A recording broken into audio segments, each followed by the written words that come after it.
Welcome to a special quiz episode of Thinking Deeply About Primary Education, a celebration of Season 2, and a thank you to all the wonderful guests for their generosity and hard work this season. The quiz format will be the same as last time. Everyone answers, captain chooses a submission to answer, and there's no sense in which answer I'll choose, just the one that takes my fancy. So we've got Neil, you're the captain on one team with Morgs, Gareth and Lloyd, and Shannon, you're the captain of the other team with Andrew, Christopher and Adam. So I think we'll kick off with the first question, and we'll send this over. I think Lloyd will send it over to you because that's a bit of a tradition, isn't it? What is the purpose of school? Brilliant. You're going to say something about not teaching phonics? Yeah, no, I learned from last time. I've actually prepared some stuff for tonight because rather than going in cold to the last quiz, literally making stuff up. I'm going to try and, I've got a few things written down. So hopefully I'll be able to answer a bit better. All right. So I think the purpose of school is to enrich the lives of children, giving them access to and application of an agreed body of an important knowledge that ultimately increases opportunities in later life, all done through the lens of care. Boom. Shocked into silence. So you can stick your phonics, Shannon. Yeah, all right, whatever. That's a powerful start, Lloyd. Okay, I bet you're all hoping I give a real duffer answer after that belter from Lloyd. I went for children to develop intellectually, emotionally, physically, as rounded individuals, to be adaptable, to be curious, and for that to be born from a breadth of understanding and knowledge. You said you didn't prepare. I know. Come from? I mean, that is glorious. Come on, mate. The Ron Burgundy moment there, isn't it? Bit of jazz flute. Oh, I didn't prepare anything as he gets his little jazz flute out of his. I should have brought something down. Oh, that's it. Chris is like making notes as the calibre of this has just got enough. So what word can I say instead of this? I just realised I desperately need to find a notepad to meet this standard. No, don't worry. Honestly, don't worry. I haven't prepared a thing. I just can't wait for Kieran to have to edit this because it's going to be about 5 hours of editing. Start making notes. Got an Educast notebook, so it's all good. I think is it me next? I think. Now, yeah. Oh, well, mine's not as good as those last two that you both nailed it. I suppose historically it was all to sort of provide a sort of skilled populace for a workforce, and I suppose that's still to an extent kind of true fundamentally.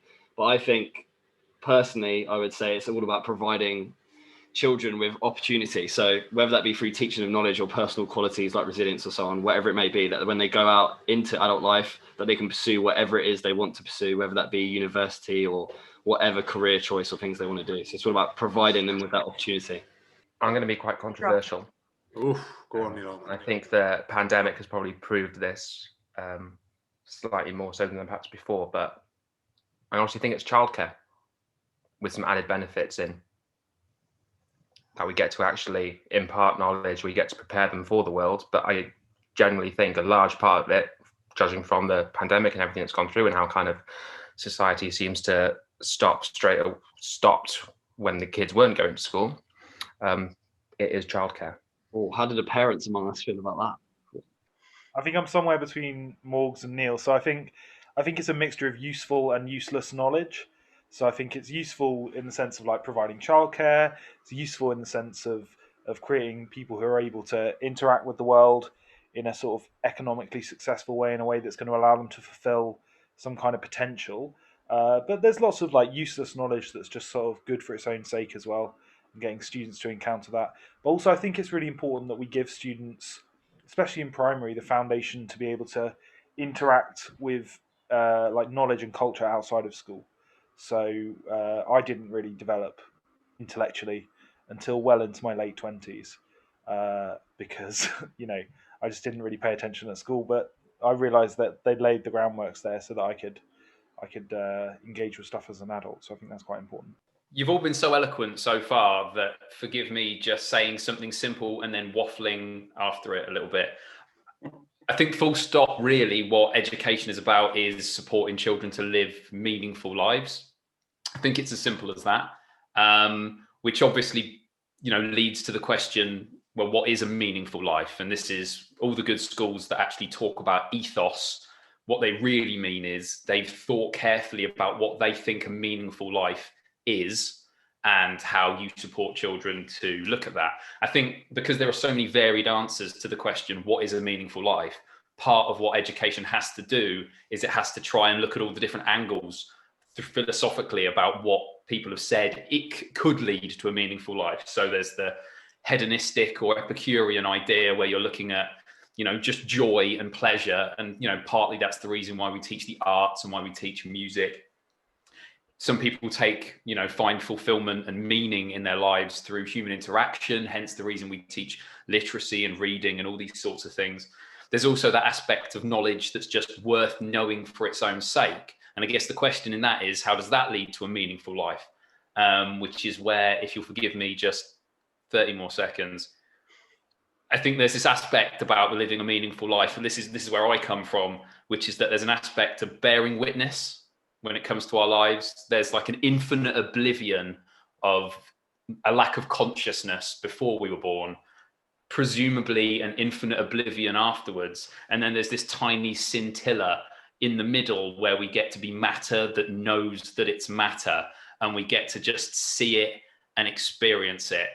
And part of living a meaningful life is that. And a big part of part of why we teach children, what we teach them is all of these aspects of trying to help them to live a meaningful life.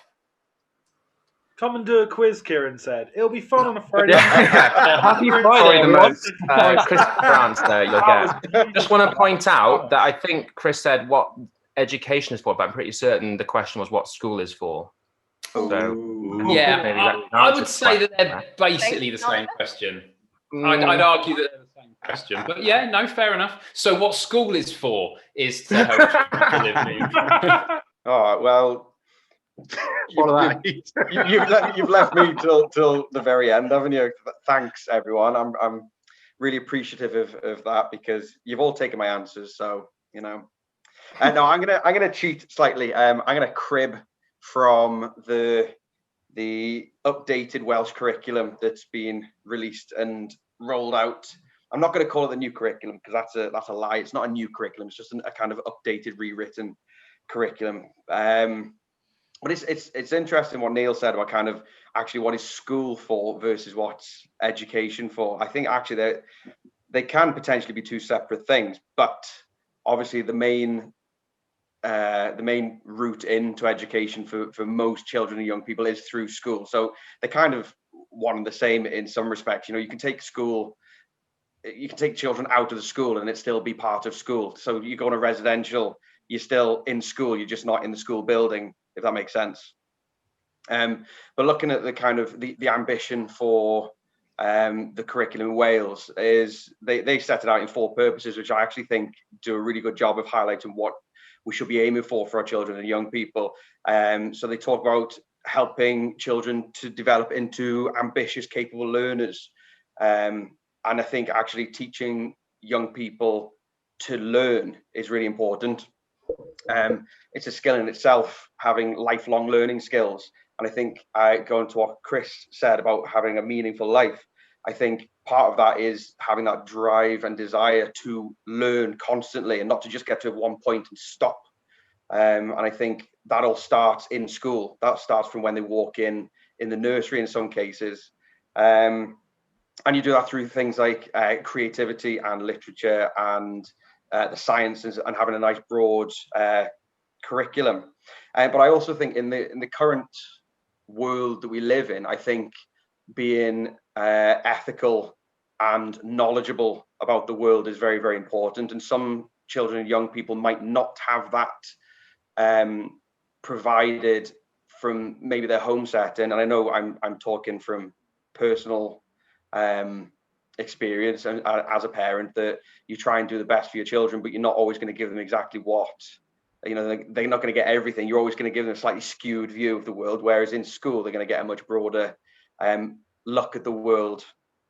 And also school, I think, is a really important part of helping children to develop confidence as well, because you see some children who maybe haven't had a great experience in school, who go to maybe a different school and suddenly become more confident, or maybe children who've and this goes to really early year settings where I've seen the difference in children who have maybe not gone to a nursery, for example, or who have gone to a nursery, and they have very different starting points in terms of confidence and interaction, and the way that they just are able to deal with being surrounded by lots of people, which when they get older, they are going to be surrounded by lots of people in their lives. So school is much more than just literacy and numeracy and the arts and things like that. It's also about developing well-rounded human beings in the first place.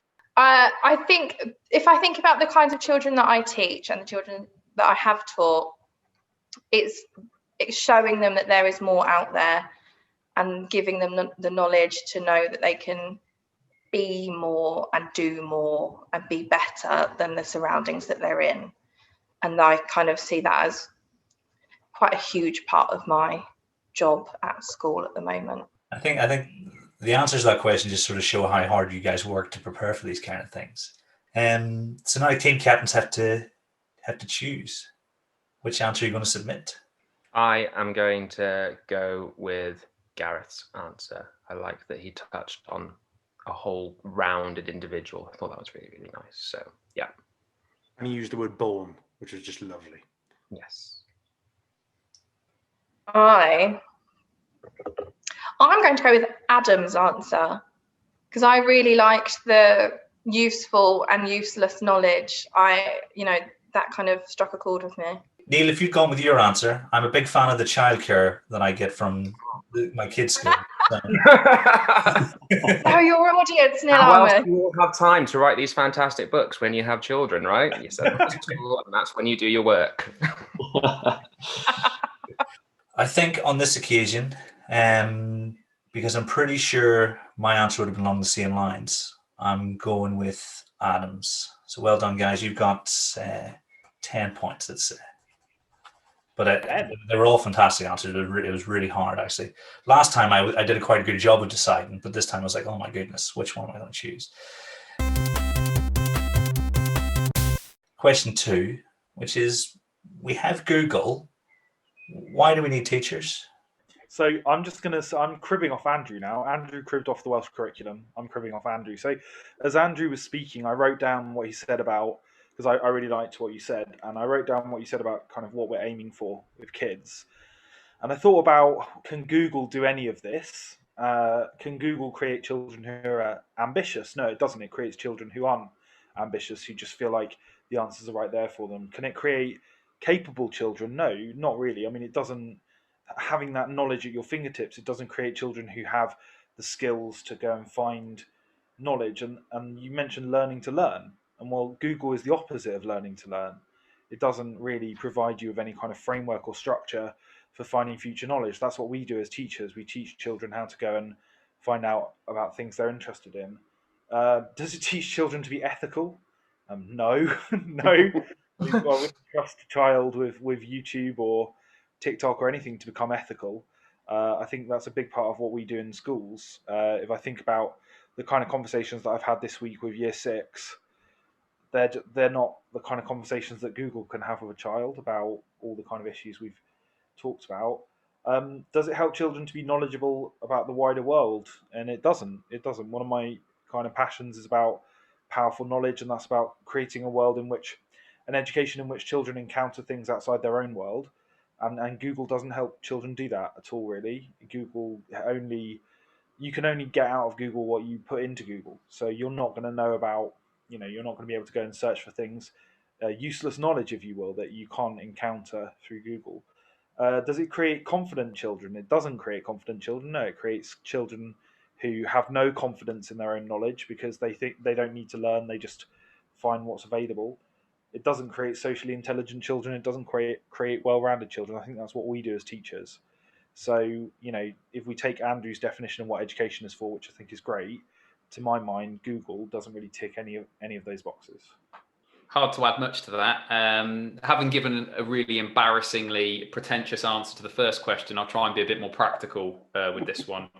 I totally agree with what Adam said about the idea of it being inducted into a culture as much as anything else. But my practical answer is this.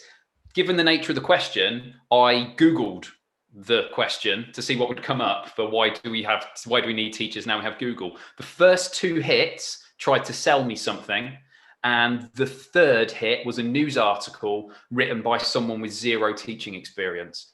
If that doesn't exemplify why we need teachers now that Google exists, I don't know what else does.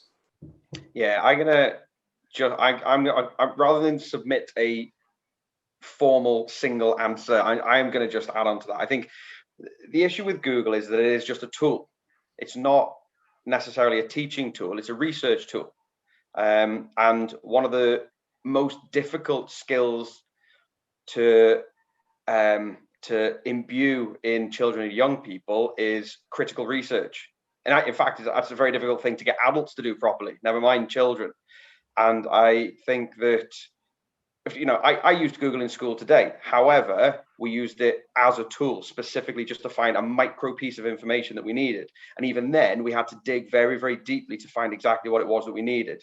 And if you just say to your class, even if they're in year 11, 12, 13, they're older pupils, if they just Google the first thing and copy it from Wikipedia, they're not actually engaging with what they're actually reading. They're just, realistically, they're just being lazy. They're just trying to find the first thing that comes to mind and not actually being critical about what it is they're done. And I think that's the most important aspect there, is that as teachers, we have to be able to teach them the importance of being very careful with what they read online. I'm also just going to build on it. So this might end up as a collaborative answer. Is that allowed, Kieran? I don't know. Probably not.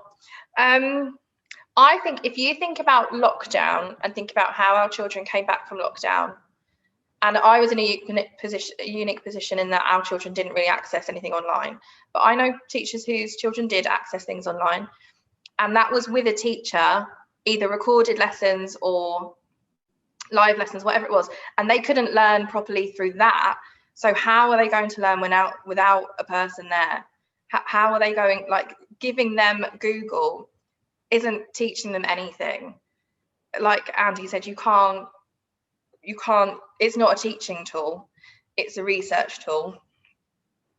You will have very few children who will be able to look something up on Google, go to pick the right thing, like Chris said, because there are things in the way that kind of distract you, then read it, learn from it, and then be able to apply that to something. That's not happening independently. And if we get fluffy about it, like some of the stuff Adam said, not that I'm saying you're fluffy, Adam, but that's my word for the nice bits of teaching. Google's not going to put a wet paper towel on someone's sore knee. Google's not going to fix a friendship. And I know that teaching is not just the fluffy stuff, but so much of what we do is not the actual teaching. So Google can't diagnose gaps in learning, can it? Therefore, it can't be insightful. It can't be responsive when it's producing its results, right? It doesn't know what the child needs to know. And I'll argue, neither does the child. If you think of Rumsfeld's knowledge matrix of unknown unknowns, right? You could argue that Google itself suffers from expert blind spot.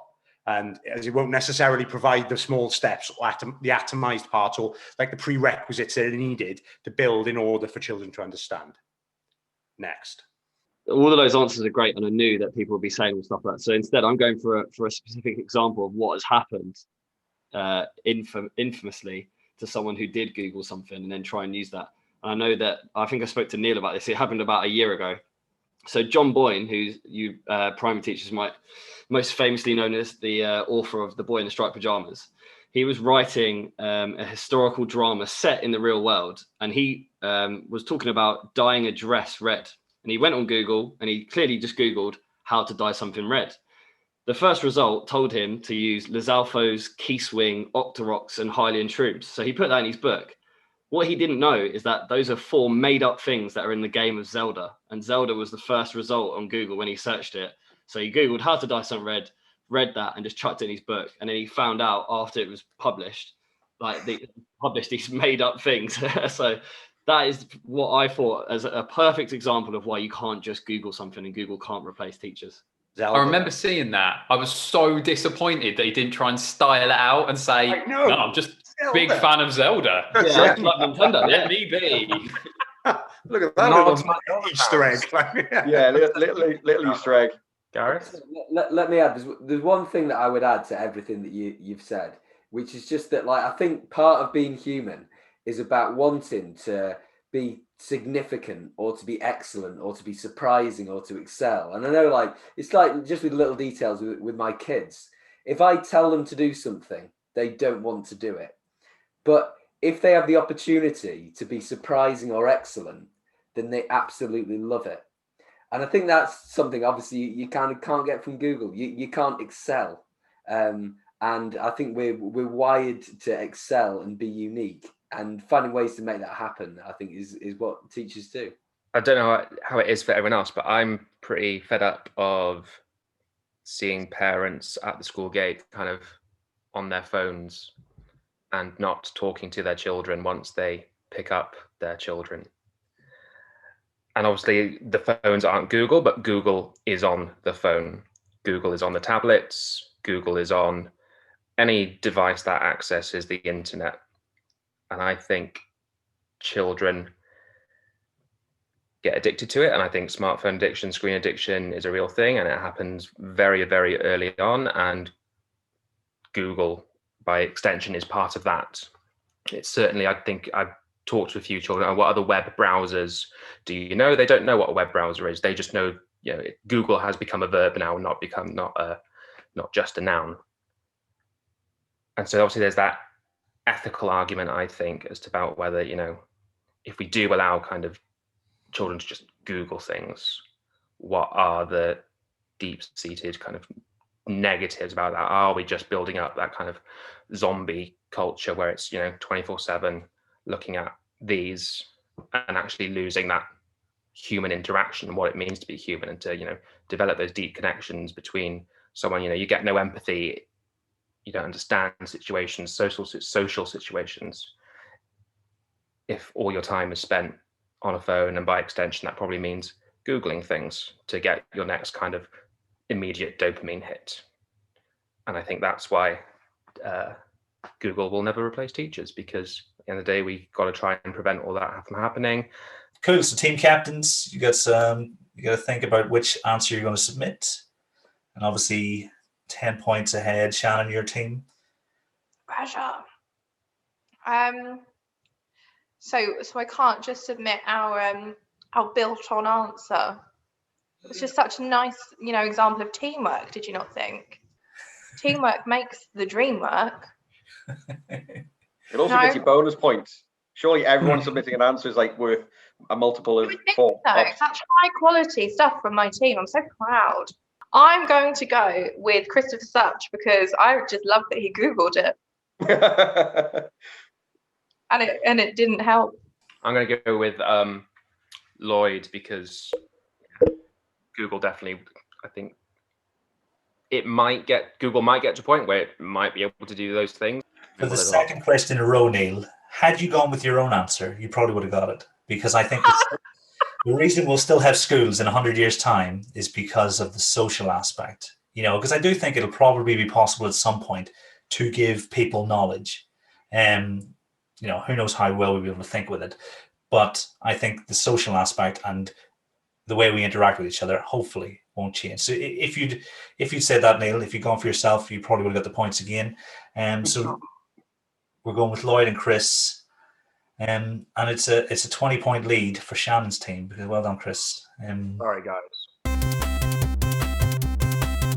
Awesome. Because that means, Shannon, you guys have got a 20-point lead going into question 3. You're hired by the government to take on the role of workload czar. What do you do to solve a seemingly ever-worsening workload crisis? And we'll start this time with Neil's team. So I would go straight to, and I would get all of the senior leaders in the country in one room, in the Olympia or Big something like that, or the XL, you know, in the NEC. On a massive speaker, I was getting them all in one room, and I would say, stop evidencing everything ever, because you don't need to do that, because it's buckling teachers in half, making them evidence where they've walked in the school in a day. Like, there's this fetish, and I talked to Neil Almond about this before, around over evidencing everything to prove that it's happened. And there's a preposterous mistrust that is bred, and I'm going to say it's bred from the inspectorate. It is the legacy and the hangover and fallout of the inspectorate that has caused this insane need to evidence, because people are afraid of not being able to prove that they've done something that they've done. And it's like, you know, going in and checking and going, have you done that? Have you? And if they, and most, I'm not saying it's all the time. There are teachers, you know, there are times where they don't, you know, people don't do it, but we've got to shift away from this thing of like everything ever being written down and caught and captured and photographed and, you know, in every way possible. And I think that for me would be the first thing I would do. And like I say, I'm not talking about all leaders. Some leaders are great and do it brilliantly and understand it now, but I would just talk to them all anyway. And then I'd go and have a chat straight with the inspectorate and go, right, we need to rectify this. And there's a massive campaign for it. That's my one. I mean, I've tried to think about a sort of like silver bullet here, and I just really couldn't think of one. But I think obviously the responsibility falls at the feet of leaders, doesn't it? It's not teachers. And obviously, like reducing workload, it's a two-part phrase. Like you got to think about workload, and you got to think about how do you reduce it. So, as the workload start, I'd be thinking about benchmarking what the workload is nationally. So, how many hours should teachers actually be working? How much marking should they be doing? How much planning should they be doing? So on. And then I think about how can we reduce all the sort of extraneous stuff that we do. I know we've talked in the past about sort of getting rid of subjects like DT and modern foreign languages. And I personally, one thing I do as like a silver bullet for teachers, take stuff like that away and then change that into just extra PPA or whatever time they need to do. So I suppose just benchmarking what teacher workload is and then going from there and how to reduce it. I couldn't really think of anything other than that, I'm afraid. Gareth? Essentially, I would agree with those two things. The only thing that I would add is like I was terrible for that as well, traditionally, like for managing my own workload. And I think part of that was not actually having time where I'd actually stop and think, is this really adding value personally? Because I had so many jobs to do. And I don't know if sometimes that was a kind of insecurity that I had of trying to please everyone. And so I think actually for me, it would have been probably taking more time out in a day, stop and just let my brain settle, and then to reflect and think, is this actually adding any value?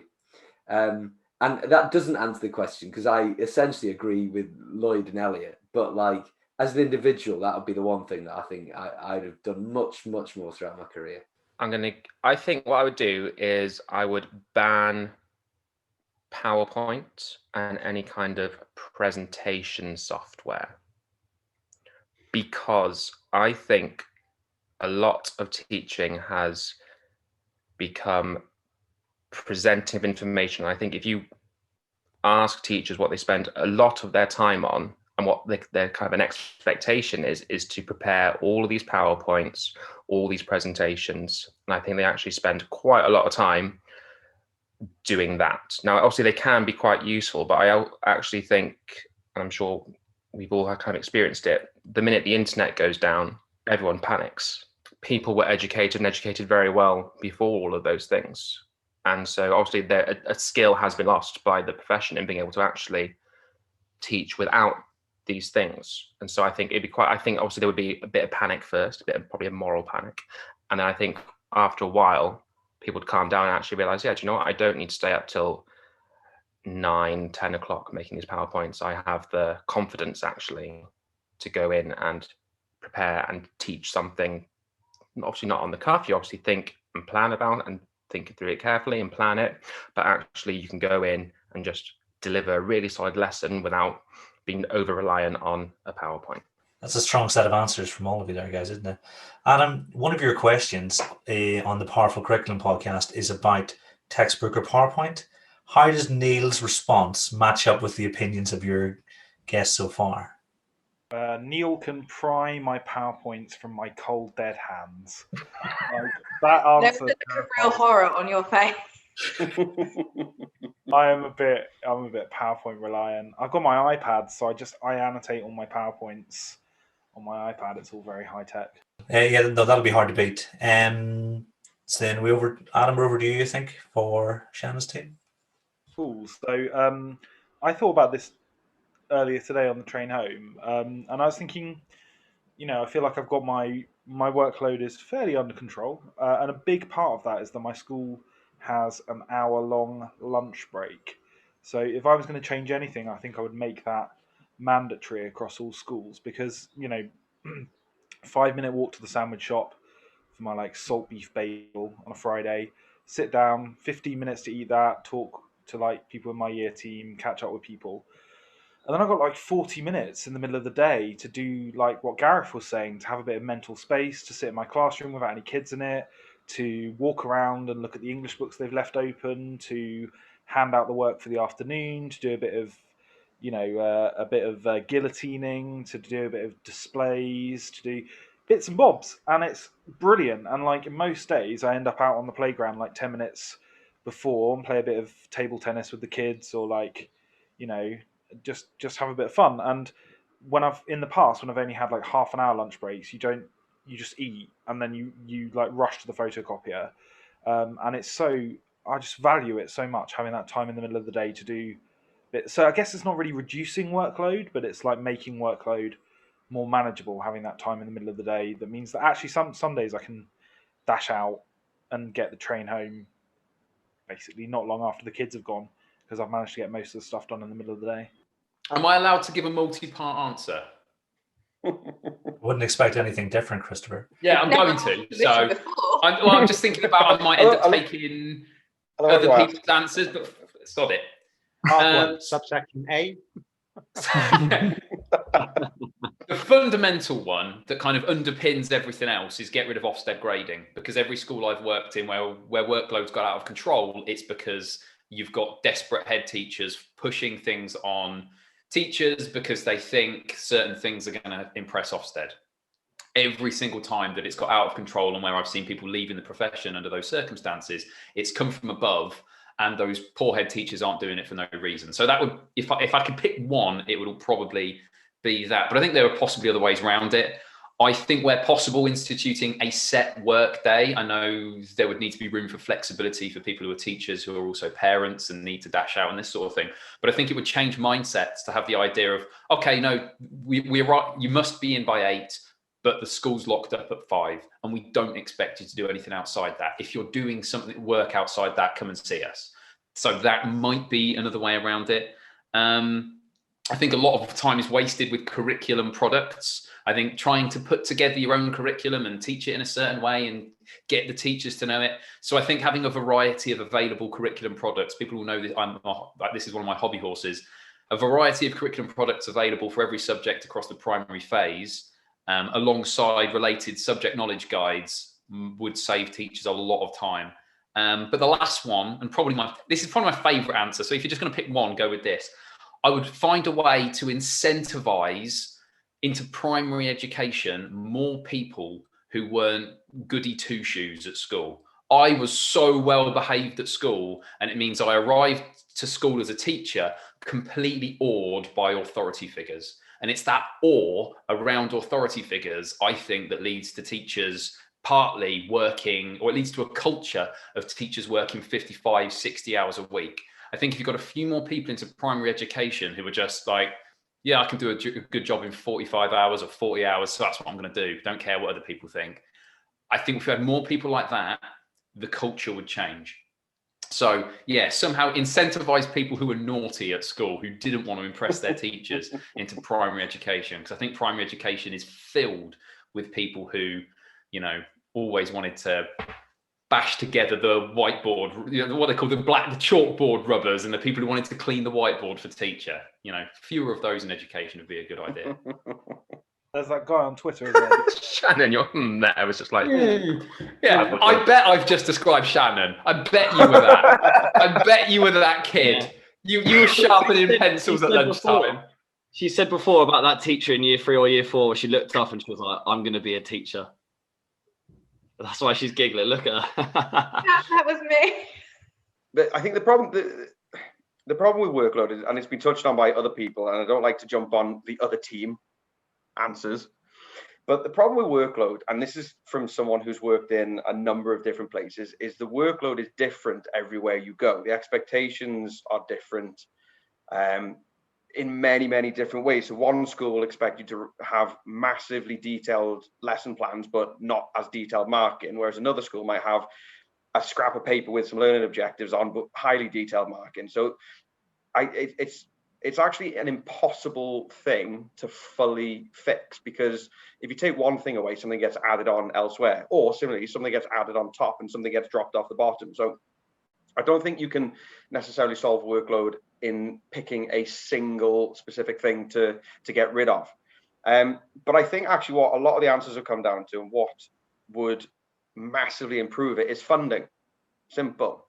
Which probably won't ever come, because we've seen what's happened to funding in education over the last 10, 15, 20 years. But you've just got to look back at what the original role of teaching assistants and LSAs were when the idea of having an extra person in your classroom was to take away some of those jobs, like photocopying and cutting things out and sticking things up on display.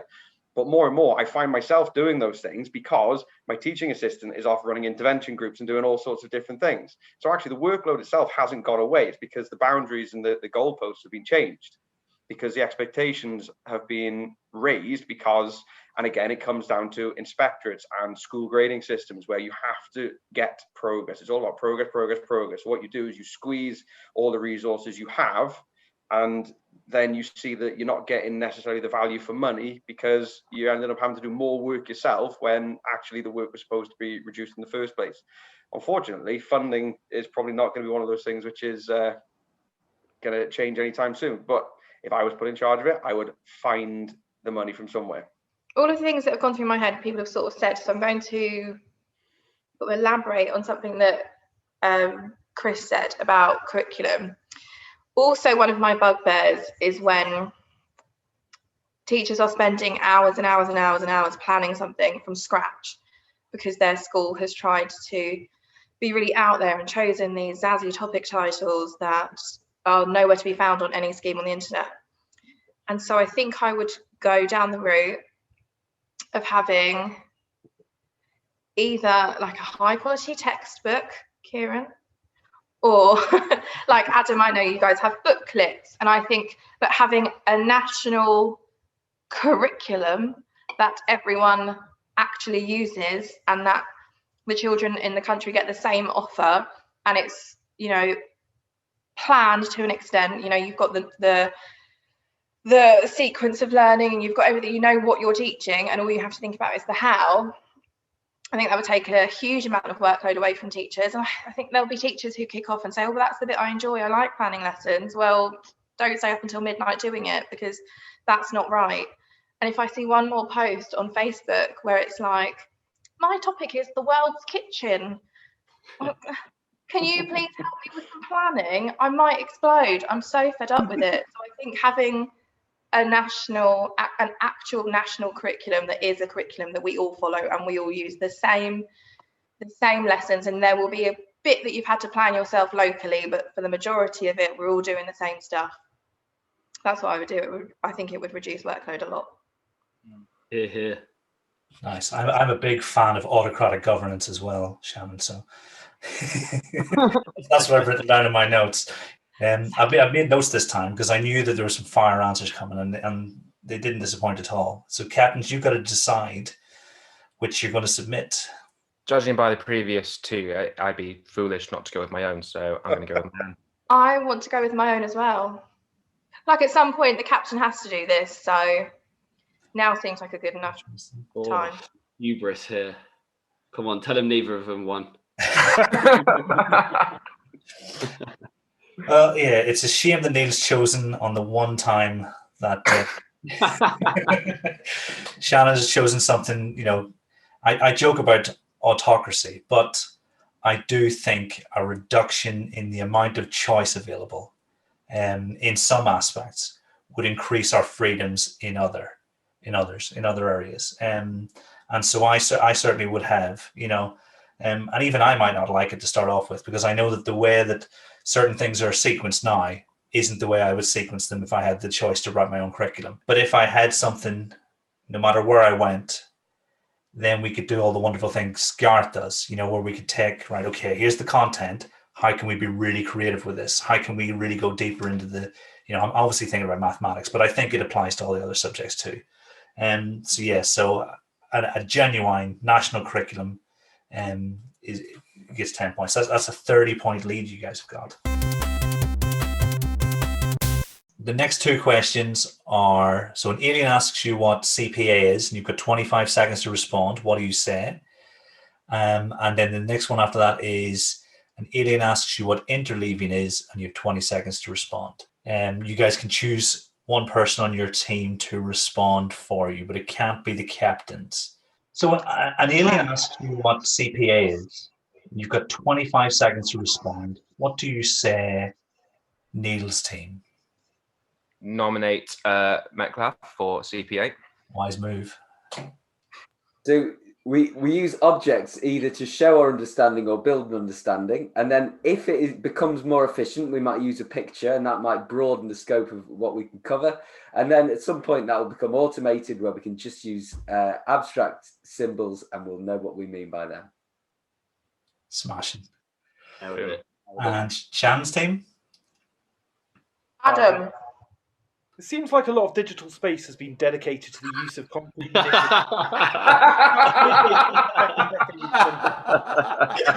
Great in a way, because I regularly find a lot of value in models presentations at various points in any given teaching sequence. And that's about 25 seconds, I reckon. I'm glad you get to the bit about my cold dead cadaver, which comes a little bit later in that chapter. 10 points, surely. This is a tough very choice. clever, very clever. I smashed it. I'll tell you what, though, Kieran, I love the thing that, like, it is many people's holy grail CPA. It's like, and I love that part in the book, I have to say that. Because they think this is the truth, this is where we've nailed it. If we can do CPA, let's shoehorn it into everything. And I really like the fact that you addressed that. Thanks, Gareth. Clever old fish, isn't it? Gareth, your answer was superb. So that's 10 points for Neil's team. Well done. Whatever. Give yourself Can we get a comedy bonus? Comedy bonus. Absolutely, comedy bonus. That's one of those moments where Neil should have gone, Kieran, if you did go for your own book there, then I would have given you.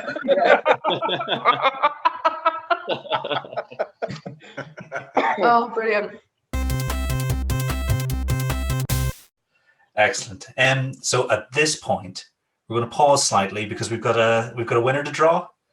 Because obviously, one lucky reviewer will win a copy of 100 Ideas for Primary Teachers Maths by Shannon. And I'll get this right this time. The Art and Science of Teaching Primary Reading by Christopher. The Research Ed Guide to Curriculum, featuring a chapter by Neil. And then Thinking Deeply About Primary Mathematics, where the lucky reader can continue Adam's wonderful excursion into it. So I have got set up one of those little wheels. I'm not going to try and share my screen because the internet will collapse. But we've got all the reviews. So hopefully you can hear this. If I click on it, it will choose the winning review.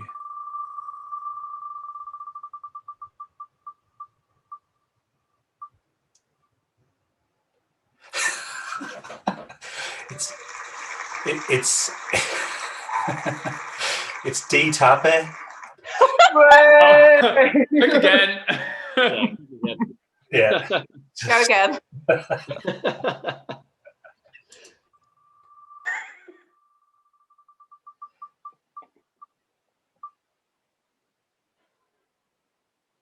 So the winner is Billy Thorpe.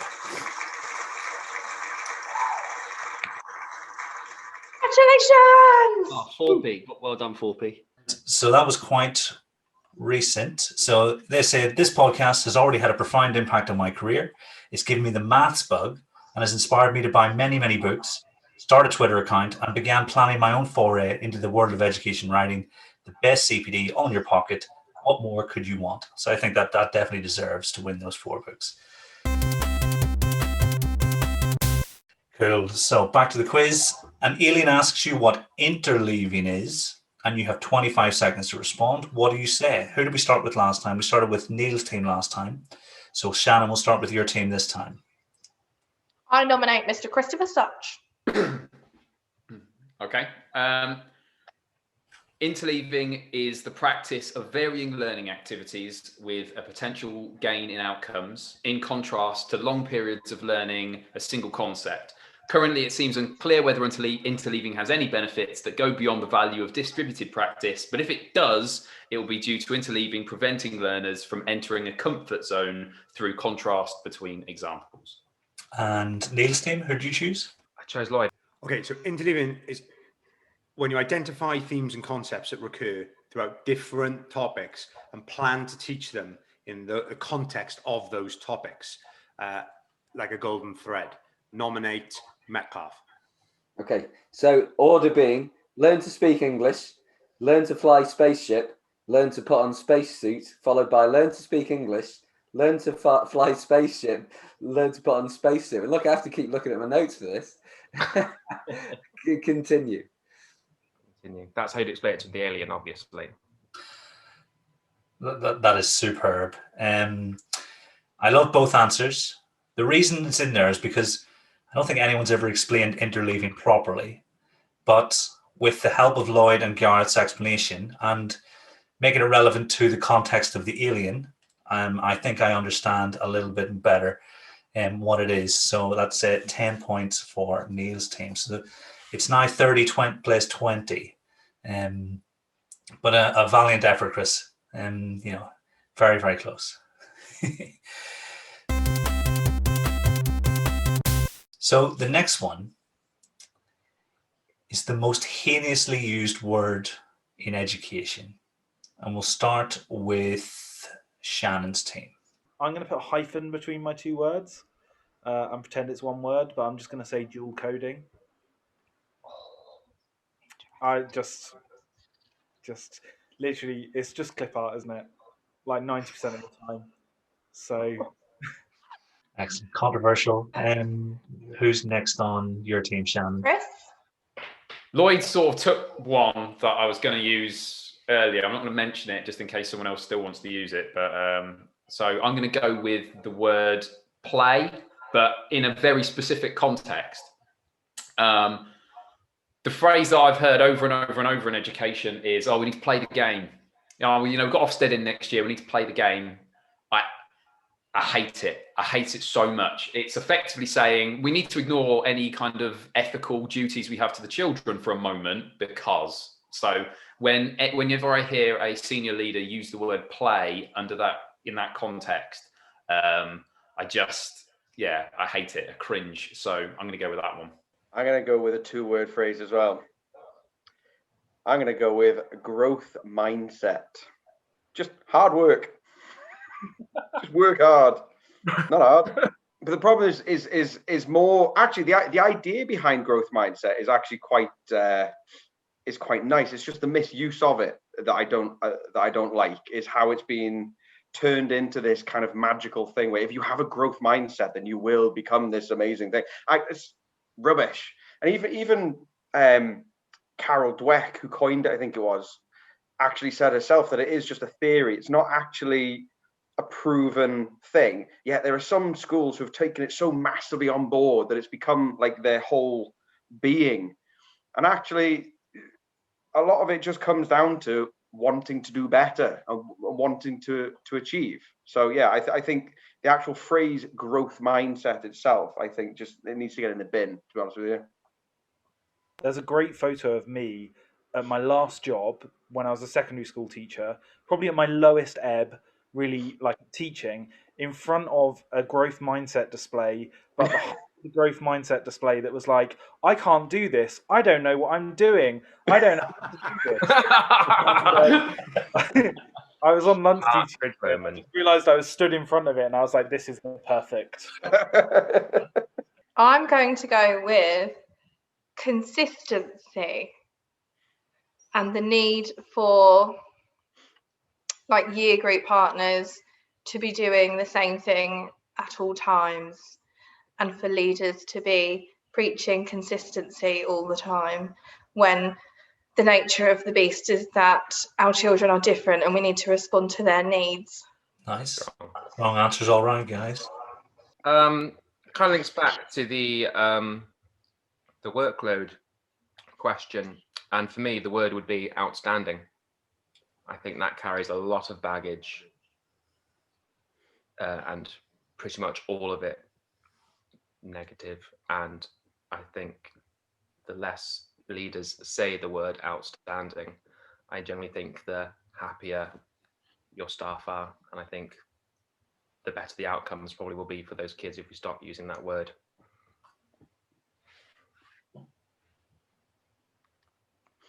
Lulled into silence. I like it. That was good. That's good. Can we keep that long silence? That got too deep really quickly. Let's make it funny again. Okay, my real answer is maths, because it's not maths, it's mathematics. It's not shorten it. Gareth? My answer has a little thread to link Chris's and Neil's, I think, because it's the word cuspy. Now, like, if anyone was to describe my child as cuspy, I would be really annoyed. It's not a thing. But how often have we all heard people use the word cuspy to describe a child? And it just isn't a description of a child in any sense. But like we all, I imagine that you all know what I mean when I say cuspy. Absolutely. The number of times I've seen schools essentially try and manipulate their own, performance by spending senior leaders spending an inordinate amount of time identifying cuspy children and talking about them in that way. And I think that must have, I've no issue with schools thinking, right, we won't put the support here, we'll put it there. But if it's on the basis of is the child cuspy, then it's fundamentally flawed. Such a fan of that answer. That is a great answer. That's a good one. Neil Armand, don't pick that one. In secondary, we call them boundary jumpers, which makes them sound like that's horrible. YA novel, like Maze Runner. I always quite enjoyed that. We got a boundary jumper. Yeah. Jumpers, cheapers. When did cuspy become this like shared common language? No, I know it really is a thing, isn't it? Yeah, well, it's to do with, isn't it, to do with star signs? When you're on the cusp of a star sign, when you've got like 2 star signs. I'm going to go pace. Pace is the most heinously used word in primary school, because what does it mean? And Neil Armand's threads on this are just delightful, because he exemplifies it exactly. What if you ever get that piece of feedback in any sort of form about pace, then whatever you do, question the life out of it. So I think that word gets bound around now, and I think Chris put it in a way that nicely in the thread is that it's not, it's not to say that anything to do with pace is completely irrelevant. There is a time where, if you hang around too long on a question, do you know what I mean? Like, that is a thing. But this idea of like the general pace in a lesson being a thing that was wrong with the lesson is just nonsense in it. Like, in the sweeping generalizations of pace is garbage. So for me, pace. I thought Neil was going to go with pace when I thought of that. That's why I let him go first, because if he was going to go, that, I was going to change to something else. Right. I had a few going through my mind. I did think about pace. I thought about well-being. Well-being seems to be a very topical one at the moment. But I actually ended up on engagement. I hate the term engagement. And I think this sort of overemphasis we place on engagement at the expense of learning. I think it's sort of this byproduct of that old Ofsted era, which I think still pervades in a lot of schools, where there's, I don't know, half termly observations, and they're going, oh well, yeah, the kids were all enjoying themselves, they were having fun, so they were definitely engaged, which means they were learning, and seeing engagement as a proxy for learning. And just, yeah, I mean, there is boring content we have to teach. There's boring content kids have to learn that sometimes you just can't make fun. Like, if someone can make the subjunctive fun, then fair play, but it's boring. And I think if you're trying to make everything engaging all the time, anyway, so I think engagement is the one that really bugs me. And because I think we've placed too much of an emphasis on stuff that's immediately measurable rather than what is measurable over the long term, which is what we're sort of over the last couple of years coming to understand is what learning is. It's that long-term retention, isn't it? And the change in long-term memory, or whatever people want to choose. So I'd go for engagement. Nice example too, Morgs. I will actively avoid expressing wishes, doubts, or fears in Spanish because I hate the subjunctive. It is the worst of all the tenses. Team captains, who going to choose? Growth mindset. Keegan. I got to go Caspi. Both great, all great answers, in fact. Challenging some pretty sacred cows. But I'm going to go with Cusby because it's abhorrent, and should be resigned to what the Education Room 101, which is incidentally a great idea for a podcast. So let's we've got 3 podcast people here. Let's put our heads together on this one. That's a new section for the podcast, yeah. Oh yeah, great idea. So that's 30 all going into the last 2 questions. See it easy going back. So the next one, okay, question 7. What will education look like in 100 years? And Neil, it's your team to start this time. Really weird how I can imagine be like Google. Yeah. Right, so 100 years. I'm going to go back to Kieran's reference at the very beginning of the show. And he said that in 100 years, there will still be a need for social interaction. So they're going to still have teachers and kids in schools, right? And then I reckon it's just going to be the same. All right, it's just going to be the same in 100 years' time. I think it'll be much different. I think it'll just be more of the same. I mean, mine's not too dissimilar from that. I mean, I'd like to think, based off like what's happening at the moment with the early career framework and stuff, that the quality of teaching and the amount of retention stuff will be better. It's quite promising. I think it'll be more technology based, but simultaneously, I think some of the stuff you still see people posting on Facebook and Twitter and what people think about teaching and the myths that pervade, I wonder how much will actually change. I know McCourt always talks about these 30-year cycles. And I agree with Lloyd. I don't see much changing. I don't think teachers can be replaced altogether. So apart from being more technology being involved, I don't see much difference. I mean, without meaning to sound repetitive, I was going to say the same. I think there'll still be, so long as there's humans, we're social beings. That's kind of how we're hardwired. I think we're kind of understanding now that sometimes there's benefit in all the kind of, the internet age of there being more quiet as well. And almost when I initially you read that question, you think of like of something futuristic, and actually it's perhaps something quieter. I wasn't going to say this, but I reflect about my grandparents, and I always remember like they were Cumbrian sheep farmers, and when I was a kid, I remember thinking like, why, how on earth do you live in this community? And then I remember going to the funerals and being absolutely overwhelmed, where these people who lived like late into their 80s, surrounded by this enormous community of people that loved them, and there'd be farmers that would pop in and walk in, and the front door wouldn't be locked. And I actually wonder whether we'll discover more about what it is to be human as well in 100 years. I'd like to choose Gareth's answer. Yeah, that was a powerful answer. I don't really know what to say. Other than it's literally going to be the same. I think, on the surface, it might look quite different in terms of the technology and AR and all that kind of interesting stuff, but I think deeper structure, the concept of putting someone who doesn't know a lot in front of someone who knows a lot about something, and the person who knows a lot then explains to those children, people who don't know a lot. It seems to have worked for a millennia. It works in the animal kingdom. I see no reason why in the next 100 years there's going to be some massive evolutionary biological change that's going to change any of that. So again, it's going to be exactly the same. Just the surface might look slightly different, but the deeper structures, more knowledgeable person telling, explaining, least unknowledgeable people what it is they want to learn. And Nice. I wonder if we'll get all 8 answers identical. We'll find out now. Shannon, your team. So, Adam, do you want to start on your side? I thought about what education was like in 1921, and I thought pretty similar, especially in the sort of primary and in like middle class schools. I think maybe if you look at education over the last 100 years, you could say it's become more. I'm not sure. Maybe actually thinking about it, maybe it's not true. But I hope that it's become more egalitarian.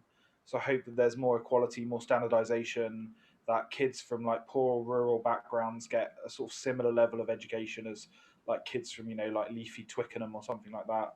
So my hope is that it'll carry on in that direction. That through like standardization, through national curriculum, through like these Ofsted subject reviews that are coming out, where Ofsted's now sort of outlining like an idea of like a good subject. So trying to have a more standardized idea of what good education is. So and my hope that would then lead to like a more equal education system. There's a lot of ifs and buts around that. What I consider to be an inevitability, the idea of universal basic income is going to change how education is viewed. I think most of what we do, the social side of things, will stay relatively the same. But I think as soon as you've got something like universal basic income in place, governments are incentivized to try and push people into having a sense of purpose, because it's that sense of purpose that drives people to do work when they're not financially incentivized as much to do so. So I think there will be a greater sense of helping children to find a sense of purpose, at least in secondary school, like a reason to get up each day and go out there and do something. More kind of in the minutiae, I do think that the thinking about what Neil said with relation to artificial intelligence, I do think that big data is going to allow for certain aspects of education to be significantly more personalized. I'd be very surprised if mathematics doesn't end up, and I think me and Kieran have talked about this in the past, I'd be very surprised if the equivalent of smile cards, the equivalent of those personalized learning journeys that have existed at different points, if technology doesn't allow us to take that and use it in a much more efficient way, so that a maths teacher still present, still requires just as much expertise, if not more, but is then working with children across a classroom that are at different places, supporting what the technology is providing in terms of demonstrations and manipulatives and this sort of thing. So I think we're going to be looking at helping children find a sense of purpose and something more individualized. I'm going to go with a slightly different answer. I think we're at a funny old time at the minute in terms of technology and how we utilize technology in the classroom.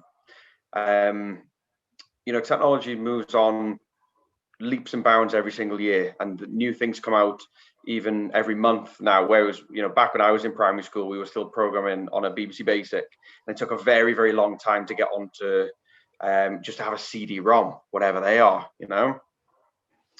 And I think that the overuse and the misuse of technology at the moment is a bit of an issue, because people are throwing things into the lessons because they feel they have to, because it's this new fandangled thing. But I actually think that, as a few people have said, that technology is going to play a massive part in education in 100 years' time, but not just in terms of how we teach, but also in terms of where we teach. I think something that maybe has been kind of overlooked is actually travel. And I think in 100 years' time, we'll be able to probably cover much larger distances in short spaces of time. So instead of actually looking at something on a website or doing a Skype call with someone or a Teams call with someone, we actually might physically be able to go somewhere that we might not be able to do so now. And it's those real life opportunities that always come up in so many conversations, and it's shocking. You know, where I live and where I teach, we're only a few miles from the beach, and the number of children who don't know how to write about the beach and the waves and the feel of the sand in their toes and things like that is absolutely it makes you despair. And even just to take children out at the moment, you have to get on a bus, which takes a million years because it's really slow. And I actually think that in 100 years' time, we'll probably have much more efficient technologies and ways of moving about, where we can take our children out and about within very, very short spaces of time, and almost like from your playground to, you don't even have to go into the street, you can go from your playground to, so I'm not talking about stupid like Star Trek warping someone, that's ridiculous, but I just think that actually the ability to travel further and quicker is going to have a real impact on the experiences that we can actually offer to people, alongside actually careful use of technology. Because I think technology is wonderful, and I love tech, but there's a difference between using technology to impact your teaching and using technology, as was mentioned before, just for engagement and just because it's a novelty. I think we'll have a better understanding of technology and how to use it in education in 100 years' time, because it will be commonplace, because it will be what you are brought up with. And I know children are now brought up with it, but you'd be surprised, I'm sure you've all seen this as well in your schools, how limited their ability is with technology, because all they know is to open an app and swipe something, whereas actually the complex use of technology is still actually quite infant with a lot of people, and quite limited in how they use it. So that's where I would go. I think our ability to actually get out of the grounds and not just live in Google, funnily enough, and live through Microsoft Teams or Zoom or whatever, and actually get out physically into different places is going to be, I think, the biggest draw in the next 100 years. But you still need someone there to manage it and to guide in the same way. So there's like a lot of other people have said, you're still going to need teachers there, because ultimately it's the teachers who are the ones who are leading those opportunities.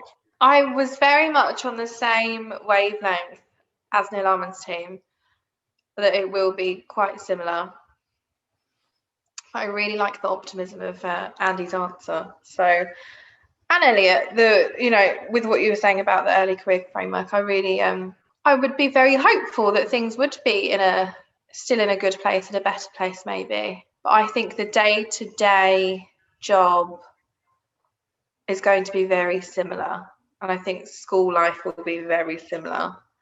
I can't see big changes happening. I don't know enough about technology to know how much technology will change in 100 years, but I really like what Andy said, so I'm just going to echo his answer and then choose it.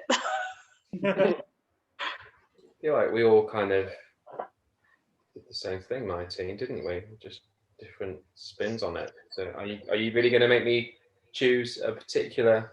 No, not at all. One, I think there's a massive consensus with the Power Rangers again. Yeah, so it's interesting. No one mentioned hoverboards. I thought Chris was going to mention hoverboards. That was a given. I mean, after Back to the Future let me down, because they predicted it for around now and it hasn't happened. So I feel like every time I'm on the gate, kids bring like slightly more elaborate modes of transport with them.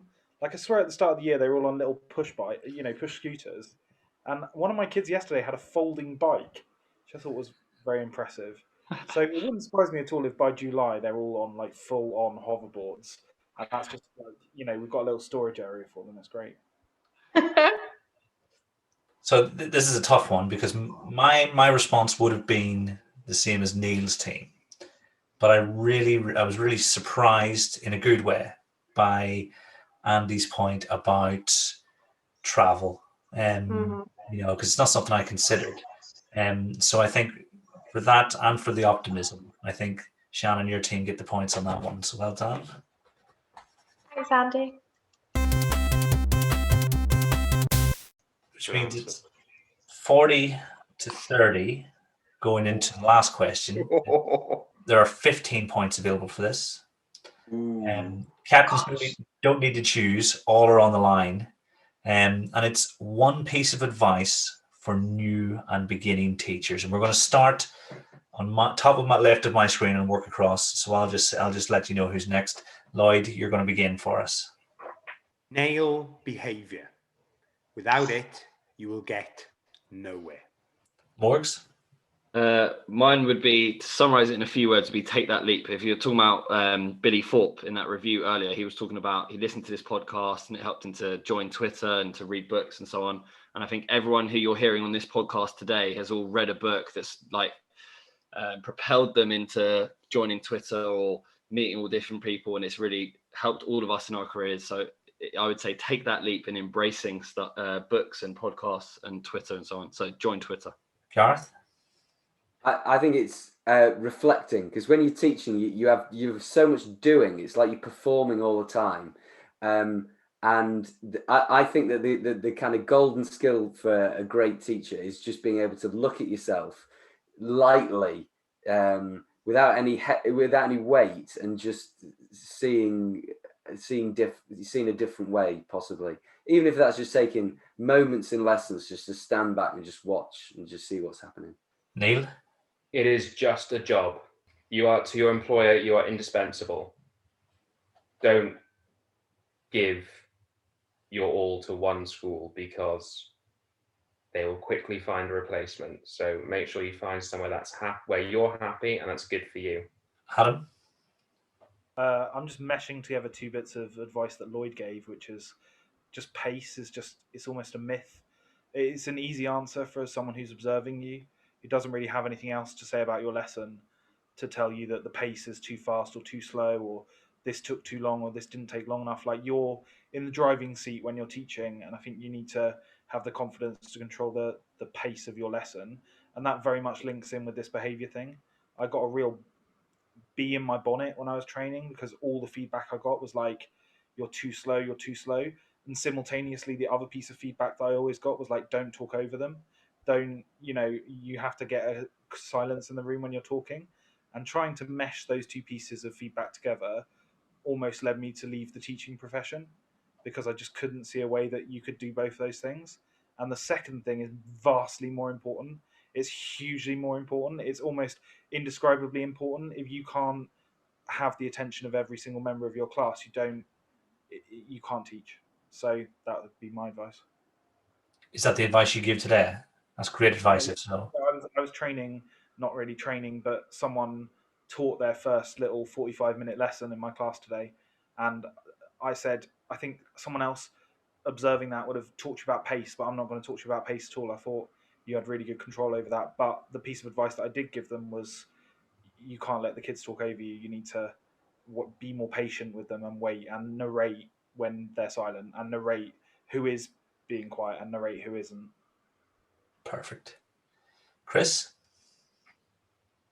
Kind of feel like the one I was going to use has been taken. So I was going to say, if the school you're at overtly cares about your workload, then stay put. And if they don't move, try another school. But that being the case, because that's kind of what we've taken, I'm just going to keep it dead simple. And the piece of advice I would give to a new or beginning teacher is, it gets easier. Just hang on. It gets easier. Andrew? Yeah, something cropped up similar to what Adam said, and I'm speaking to someone who's actually got a student teach with him at the moment. And one thing that constantly pops up, one thing I'm constantly trying to drive in, is take everything one step at a time. So yes, there are lots and lots of standards that you need to hit. There are loads of them. And some of them you won't even hit in your training year and your NQT year. And just focus on one thing that you need to develop. don't try and do everything at once, because you will absolutely burn out. And as Adam said, you need to make sure that you're not letting the children talk over you because you're trying to tick lots of boxes that are on your lesson plan that you're trying to do for an observation. And again, it comes down to pace, and I'm kind of hijacking what a lot of people have said already this evening, is that sometimes you need to take a bit of extra time in a lesson to wait for the room before you carry on. And if that means you don't do one little thing, then that one little thing doesn't get done, and it's not the end of the world. And I think I mentioned this when I spoke to you, Kieran, on the podcast, is that I genuinely believe that starting out as a teacher, as a trainee teacher, as an NQT, and even after that, for a year or two after that, is very much like learning to drive a car. Is that you learn to pass the test, and actually you learn more as you progress through your career than you do in that one bit where you get the certificate. So yeah, take everything one thing at a time. Don't try and improve everything in one go. That is a superb analogy. Love that. And then lastly, Shannon. It's got to be the classic. Don't smile until Christmas. No, what's really annoying is I was mentally making a list of going, well, I'll say that, and if that gets taken, I'll say that. My first one was behaviour, so thanks, Lloyd. And then I was going to say, effectively, what Neil Almond said with, it is a job at the end of the day, and I adore my job, and I probably spend far too much time thinking about it. However, it is just a job, and so don't let it keep you up at night. So that one was gone. And then I was going to say what Adam and Andy said, and feel very, very flustered now that I'm the last person, hence me waffling while I think. I think really importantly, when you're new, don't feel like you are bothering people when you need to ask for help, because people will want to help you, even busy people, even other teachers who are time poor. Don't feel like you're bothering them. And if it doesn't feel right, it might not be right. So if it's something like your mentor's given you 3 targets after an observation, don't feel like you're bothering them and going back and saying, actually, 3 is a bit much for me, can we just pick 1? Or if you don't know a policy, or if you don't know how to do a bit of paperwork, which none of us know how to do when we start, just go and ask people. If you don't know something, but the site staff might be able to help, go and bother them, make friends with them. Just don't feel like you're a nuisance, because everyone's been in that position. That's a tough one, guys. That's all the kind of stuff you need to know before you go into your first year as a teacher, you know, because whenever you're talking, I'm thinking, I remember when I learned that, but I was already maybe a year, 2 years into the job when certain things clicked. So, you know, I had hair when I started, and now I don't. So that tells you all of these know about my NQT year. And, you know, Lloyd, from the start, you almost had it, because you know I'm right, sort the behavior, then focus on the maths. But Adam's advice on don't let the children speak over you, because it's one of the most important things you can do, that was a game changer in my career. Whenever that was the minimum expectation of behavior in my class, and when the things that I was going to say were important enough to pay attention to. So I think for that slight variation on the behavior theme, I think you've got the points, and that means Shannon's team, you guys are the winners with 55 points, but it was very, very close. Come on, Neil, mate. All you had to do was pick yourself twice. I know, right? I know. So I think all that's left to say is thank you guys for all of your hard work, for appearing on the podcast, and your generosity with your time, both during the different seasons and tonight. And thank you very much for listening. See you next time.